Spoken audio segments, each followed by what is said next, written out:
Hello everyone, I'm here to present about my final project for the Advanced Part-Time for Data Science. What I built was a microbiome processing pipeline. So executive summary, what I essentially did is I set up an Apache Airflow DAG or pipeline to basically orchestrate batch job processing of metagenomic DNA on AWS.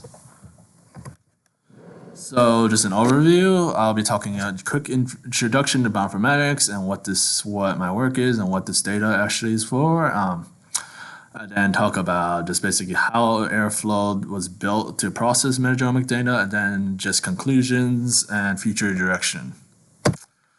So what is bioinformatics? Essentially, bioinformatics is the data science of the biological world. We basically combine biology heavily with computer science, statistics to basically analyze DNA and basically figure out how your DNA works and how your proteins work, and basically how it contributes to your health, basically. You might be curious what the data is, but like I mentioned, a huge chunk of bioinformatics is actually into DNA. So as you see in the background, this TTGC, these long strings, essentially what we do is we make use of that and we figure out from the noise, basically, we make something useful out of that.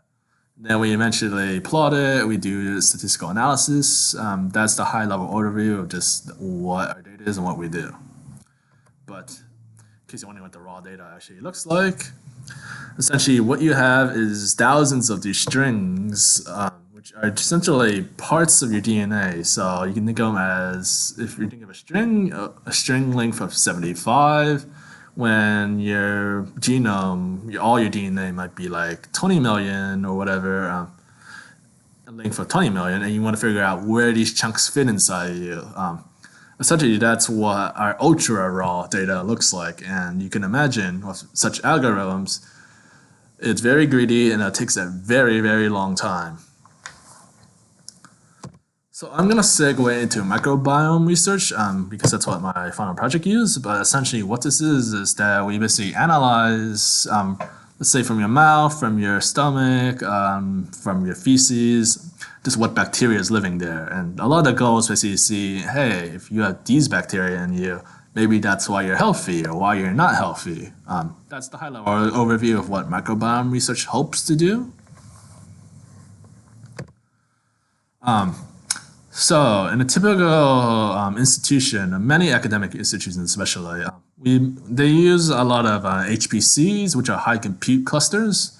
Essentially, there are a bunch of networked virtual machines or nodes, basically, as they say, which basically, we basically job schedule them. We pass it from a master to all these different nodes, and they basically run a bunch of batch jobs. As you can imagine, because you actually have on-premise hardware, it's very constrained by basically when you bought this hardware, how many nodes you have, and it's very, very hard to scale. But now, as everyone moves towards the cloud, we can basically pay to get as many resources as we need. So we can in theory, infinitely scale our compute workloads based on just how many, for instance, EC2 instances we have, how big our Kubernetes cluster is, our batch jobs. That's a lot of our goals, moving from on-premise to cloud-based compute or batch job compute system. And so there are many batch job schedulers built natively for the cloud that can work. A lot of people have used Luigi, but what I'm exploring is Apache Airflow, which has a lot more stars on GitHub, but it does have a lot of other benefits. So I ended up building a microbiome processing pipeline. So the goal is essentially that because on-premise here at work, we are constrained by a lot of older infrastructure because a lot of it's on-premise using an HPC. With the cloud, in theory, we should be able to elastically scale our pipelines infinitely. But we don't have any native processing pipelines, or native processing schedulers. This is where Apache Airflow comes into play. So this is a high-level overview of what my batch processing pipeline looks like. It's very straight line, essentially. It's downloading data, parsing the file name, running a pre-processing step, combining these pre-processing steps into a single file, and then running an algorithm to basically detect the bacterial populations, and then send that back into S3. I'll talk more about how these were created in a bit. But to give an overview of just what data I actually used, I used data from open source project. Essentially, is the Human Microbiome Project. They're trying to figure out what bacterial populations are in every person and in locations, such as in the mouth, the stomach, intestines, feces. Specifically, I used data from their inflammatory bowel syndrome samples. Essentially, basically, they're suffering from this disease and they want to see, hey, maybe this bacterial population is why you have this disease, or maybe this is why you don't. That's the high level overview of what that data is for. Okay. So the first step that I mentioned is that of downloading the data. So Airflow works by using a bunch of operators. Python operator, for instance, is basically Python will be used to operate and do something. That's basically what operators are. In this step, I'm downloading data locally, only because, for instance, if I were to use a fuse mount to directly mount S3, I will lose a lot of things such as atomicity, consistency. So this is better. I can download it locally. It'll be faster for running my pipeline. It's a little hard to see, but essentially it's using a Jinja 2 template passed down as a k arguments in this function. And then it's downloading all of them using an S3 hook, which is actually Bodo3 actually, using a list comprehension to make it very clean. Okay. The next step is actually, the last step was actually a Python operator, but with Airflow, you can combine them. So this is actually a bash operator. So I'm basically running a bash job. I mentioned it earlier, but a dag.run in this little area over here, this is what Airflow is templating as part of the Jinja 2 thing. But this step was necessary only because Airflow handles communication between tasks differently. It uses something called XComs. But essentially, you can pass that out as the last line of any argument, such as from Python or Bash, and I'll pass down this variable downstream. I didn't need data. Need data is a little different in the sense that I use a Docker operator. Earlier in the course, we talked about keeping packages consistent. In this case, I'm using Docker to make sure that everything in this package is actually very consistent. But what this step actually does, though, however, is essentially this is a pre-processing step where you basically filter all of the human contaminants. Actually, in this case, so you remove all human traces from all your previous DNA. So basically all you're left off is bacteria and viruses in your data. And it makes running this cheaper and faster. And then a merging step, I'm using a bash operator again. You might be able to see down here, but I'm using a template using the excommunication from earlier and 2 steps ago. But essentially what this step is that the next downstream step actually not like multiple files and recommends actually combining them into a single file. And then human 2.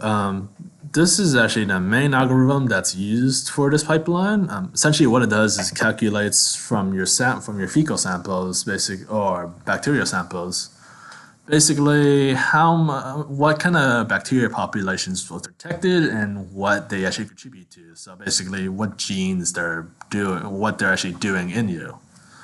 This is using a Docker operator again, and this is very complicated, but essentially I'm running a shell script to run a bunch of other things, update internal databases, basically pointing to cache databases, and then running the job.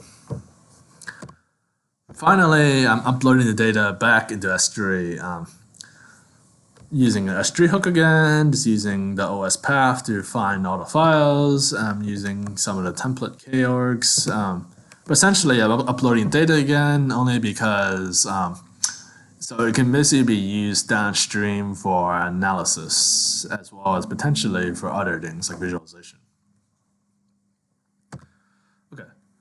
So from what I've seen from Airflow is that it's a very good alternative to older HPC setups, especially because there's a lot of cloud-centric hooks and operators that are built in. It's very flexible of what you can do with it. So you can run Python, you can run Docker, you can run Kubernetes, you can run Bash. It's very flexible. And the best thing is there is a web server GUI, so you can potentially just visualize how everything works. And as I mentioned earlier, that this has a lot of potential for pure cloud architecture because it leverages S3, but you can connect to Kubernetes to get that elastic scaling. And future directions. So as I mentioned, the microbiome project microbiome is not a very common pipeline, but definitely need to build more common pipelines, such as for RNA-seq, which just basically analyzes what genes you have and what they're doing. Potentially setting up S3 sensors. What they do is they basically detect changes or look for things in your S3, so we can basically automatically run DAGs if it finds something. And I mentioned Kubernetes, but essentially the goal of connecting to Kubernetes is for it to basically run a pod or just basically a VM to run your job for you. So it basically can auto scale and infinitely scale your batch workloads. So Docker operator does not seem to actually write data atomically. Part of that is because of how Docker basically works, but this can definitely be written to actually do a step before, to actually pre-process and get everything ready so it can actually atomically write data.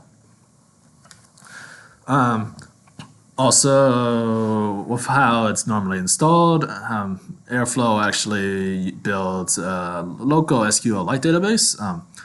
The issue with that is it only basically allows one user or one update at a time. It needs to basically be attached to a full-fledged database, such as MySQL, for concurrency support. And finally, this definitely could include an extra task to basically push data to a data warehouse. Here's just a list of references.